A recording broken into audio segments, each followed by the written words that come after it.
Today was an eventful day, a conference call with the military and government officials. The front line, our offensive actions. The result of our weapons, new Ukrainian weapons, is 700 kilometres. The task is farther. Our goal is to have all the most useful weapons for defence produced in Ukraine. And it'll happen. We already produce certain items and will produce all the necessary ones. We can now bring in our international affairs commentator, Douglas Herbert. Doug, great to see you. There you heard there from Ukraine's President Volodymyr Zelensky, who was saying his goal is to have all the most useful weapons for defense produced in Ukraine. Why does the country want to do this? Well, look, there are a lot of things going on here. One, I think Volodymyr Zelensky wants to underscore that Ukraine more and more has the capability not just to wage its own war and pushing back against critics of the way it's waging war, but has the ability and the determination to wage the war on its own terms and using weapons of its own production. Zelensky has been talking, in recent days about the fact that there is a homegrown, a domestic now missile industry.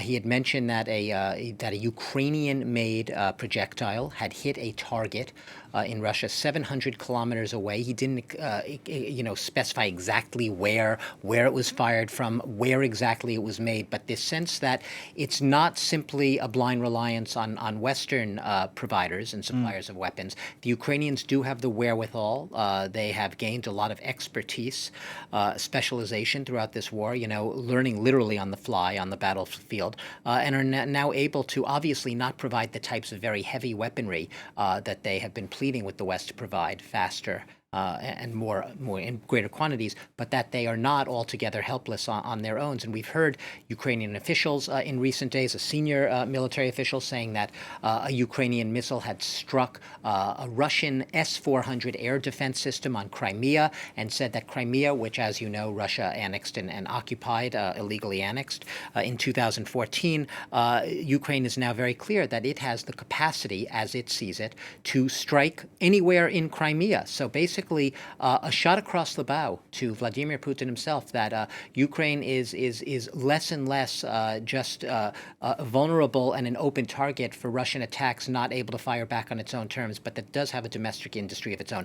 Obviously not on a par with what Russia has. Nowhere near that. It's still far outnumbered. But I will say this. You do have a sense that Vladimir Putin, whenever his back is a little up against the wall, wherever he feels that he's being piled into by his adversaries, he raises some sort of red flag, and he's once again saber rattling with nuclear talk again. In this case, in the form of a declaration by Roscosmos, which is the Russian equivalent of NASA, the Russian space agency, saying that its Sarmat intercontinental ballistic missiles, which are capable of carrying up to 10 nuclear warheads. It doesn't say they are carrying nuclear warheads, but could.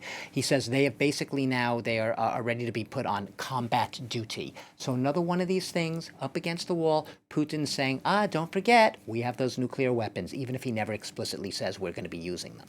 Let's talk about Ukrainian ships, because today 2 ships have left Black Sea ports. Yeah. Now, this is happening before planned talks in Sochi next week between Vladimir Putin and Turkey's President Recep Tayyip Erdogan. Yeah, let's not forget that Ukraine's Black Sea seaports shipped tens of millions of tons. The estimates are about 33 million tons of grain out of those ports under the now halted by Russia Black Sea grain deal, which has been now suspended for over a month. It had been seen as a very successful deal, and since then, Russia has served notice to any ship, civilian ships, anyone heading for Ukrainian ports could be potentially considered as carrying military cargo. 2 ships had up until today successfully been able to, if you will, leave those ports without suffering military blowback from Russian forces. They had done it by hugging the Bulgarian and Romanian coasts, keeping very, very close to EU member countries there, hoping to be out of harm's way. And now a 3rd and 4th ship, cargo ships as they have been spotted. There are telegram reports to the effect.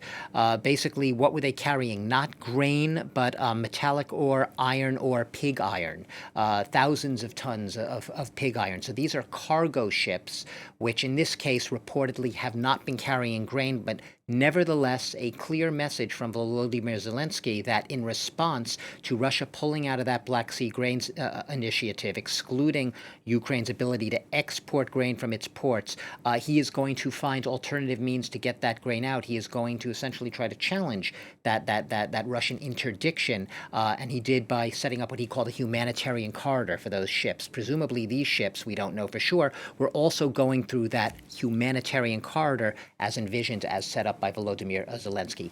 The grain talks, meanwhile, set to be top of the agenda when Vladimir Putin meets with Recep Tayyip Erdogan, presumably in the Black Sea resort city of Sochi next Monday, September 4th. We'll see what comes out of that. Thank you very much for that, Douglas Herbert there.